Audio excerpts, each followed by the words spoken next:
तो ज़िला फ़तेहपुर की बहुत ही मशहूर शख्सियत जनाब चौधरी मंजर यार साहब, जो कि माइनॉरिटी के अध्यक्ष बहुत ज़माने से हैं उत्तर प्रदेश में समाजवादी पार्टी के।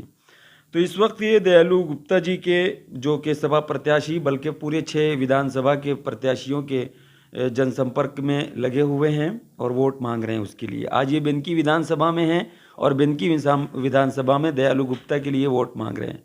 सर, क्या माहौल है? बहुत बहुत शुक्रिया हमको समय देने के लिए। माहौल भारतीय जनता पार्टी के विरुद्ध है और समाजवादी पार्टी की लोग सरकार बनाना चाहते हैं। ये चुनाव प्रत्याशी नहीं लड़ रहे हैं, ये चुनाव जनता लड़ रही है और माननीय अखिलेश यादव जी का विकास कार्य लड़ रहा है। जनता इस तरह से तराही तराही 5 साल की सरकार में बीजेपी ने किया।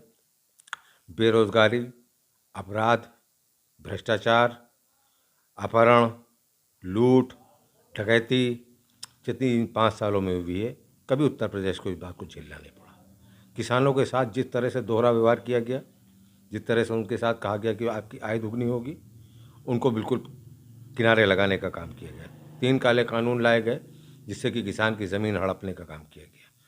किसानों का मैं बहुत बहुत उनका शुक्रगुजार हूँ, उनके जज्बे को सलाम करता हूँ जिन्होंने डट के ऐसी मनहूस सरकार का मुकाबला किया और बिल को वापस कराने का काम किया। आज हमारे माननीय राष्ट्रीय अध्यक्ष जी, उनका मैनिफेस्टो किसानों की भलाई के लिए मैनिफेस्टो आया है, महिलाओं के लिए मैनिफेस्टो आया है, बेरोजगारों के लिए मैनिफेस्टो आया है, 300 यूनिट एक आम हर आदमी के लिए 300 यूनिट बिजली फ्री होने का काम आया है, आपकी पेंशन बहाली का काम आया है, पुरानी पेंशन लागू होगी, उसके बाद आपके बच्चों को लैपटॉप मिलेगा, महिलाओं को जो बेरोजगारी पेंशन मिला करती थी 500 रुपये, वो आपकी 1500 रुपये मिलेगी।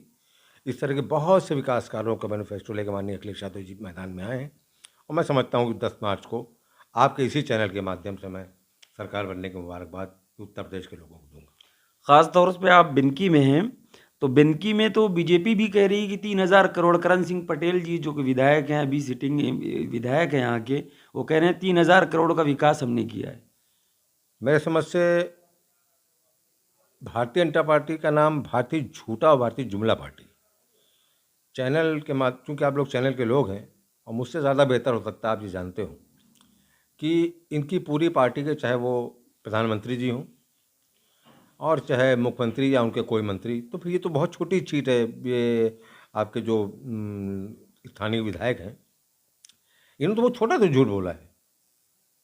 वजह ये कि उनको यहाँ झूठ बोलने की आदत सी पड़ी हुई है और ये लगातार छोटे से लेकर बड़े तक का नेता इनका।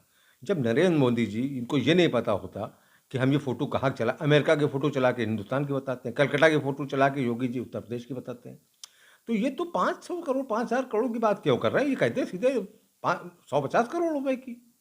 एक भी योजना बिनकी में, एक भी रोड का काम नहीं है, एक भी अस्पताल का काम नहीं है, एक भी स्कूल का काम नहीं है। किस क्षेत्र में इन्होंने काम किया, पहले उस क्षेत्र की लिस्ट तो दे दें। अच्छा खैर, आप माइनॉरिटी के अध्यक्ष हैं, तो मेरा एक सवाल वाजिब बनता है। इस वक्त एक र्यूमर है कि समाजवादी पार्टी में और ख़ास तौर से फतेहपुर में माइनॉरिटी के लोग हैं, या मैं साफ लफ्ज़ों में कहता हूँ कि दाढ़ी टोपी वालों को बहुत ज़्यादा मौका नहीं दिया जा रहा। इस सिलसिले में आप क्या कहना चाहेंगे? उनको ख़ास सम्मान नहीं दिया जा रहा। ऐसा नहीं है, खास सम्मान नहीं दिया जा रहा है। सरकार बनानी है हमको और इस मोदी सरकार से छुटकारा पाना है। समाजवादी पार्टी से ज़्यादा अल्पसंख्यकों को कहीं सम्मान आज तक कभी न मिला है और न मैं समझता हूँ मिल पाएगा। कांग्रेस रही, उसने अपने शासनकाल में मुसलमानों का सिर दोहन किया। बसपा के बारे में सब लोग जानते हैं बखूबी, चाहे वो किसी जाति धर्म का आदमी हो, उसको कुर्सी नहीं मिलती है।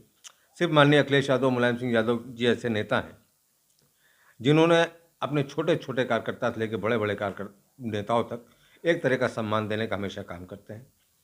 और रहा सवाल कि सम्मान नहीं मिल रहा है, ख़ास तौर से बिनकी के बारे में ये अफवाह है कि यहाँ पर अल्पसंख्यकों को दूर रखने की बात की जा रही है। ऐसा क्या है? इस सिलसिले में क्या, कितनी सच्चाई है, कितना कितना हकीकत है? आज इसी सिलसिले में मैं ख़ास तौर से बिनकी आया हूँ और चूँकि प्रत्याशी हमारा जो है वो क्षेत्र में है, अभी हमारी मुलाकात नहीं हो सकी उससे। मैं जहाँ तक समझता हूँ कि विपक्ष की एक बहुत सोची समझी रणनीति मुझे लगती है क्योंकि कोई भी एक ऐसा व्यक्ति जो समाजवादी पार्टी और माननीय अखिलेश यादव और मुलायम सिंह यादव जी के नीतियों, सिद्धांतों या उनके आदर्शों पर चलने वाला होगा, मैं नहीं समझता कि वो इस तरह की कोई अनर्गल बातें करेगा, और वो भी तब वो जब चुनाव लड़ रहा होगा और जीतने की स्थिति में होगा। क्योंकि हमारी फतेहपुर की 6 सीटें जीत रही हैं, हमारे सारे प्रत्याशी जीत रहे हैं। बीजेपी के लोग बौखला गए, उनके पास कोई मुद्दा नहीं था, उनके पास करने को कोई चीज़ नहीं थी, तो उन्होंने एक मुद्दा निकाल लिया है और उसको चला रहे हैं। लेकिन जनता बाहोश है, सब लोग हर चीज़ समझते हैं आजकल, और सोशल मीडिया और आप लोग के जरिए सबको सब बातें मिल जाती हैं। ऐसा नहीं है। आपने इस सिलसिले में जो र्यूमर चल रहा है कि उन्होंने इस तरीके की बात की है जो प्रत्याशी हैं, तो क्या इस सिलसिले में आपने बात की, कुछ जांच पड़ताल की? जांच पड़ताल की, काफ़ी लोगों से मेरी बात हुई, अब तक कोई ठोस जवाब मुझको नहीं मिल रहा। इसीलिए मैं खास तौर से आया हूँ कि प्रत्याशी को बुला के बात करूँगा, और जिन लोगों ने इस र्यूमर को जहाँ से हवा मिली है, मैं उनसे भी संपर्क करूँगा, और फिर आपको और सभी चैनल के ज़रिए यहाँ की आवाम को, ख़ास तौर से इनकी आवाम को अपना मैसेज देने का काम करूँगा जी। कि कोई गलत मैसेज ऐसा ना हो। क्योंकि सरकार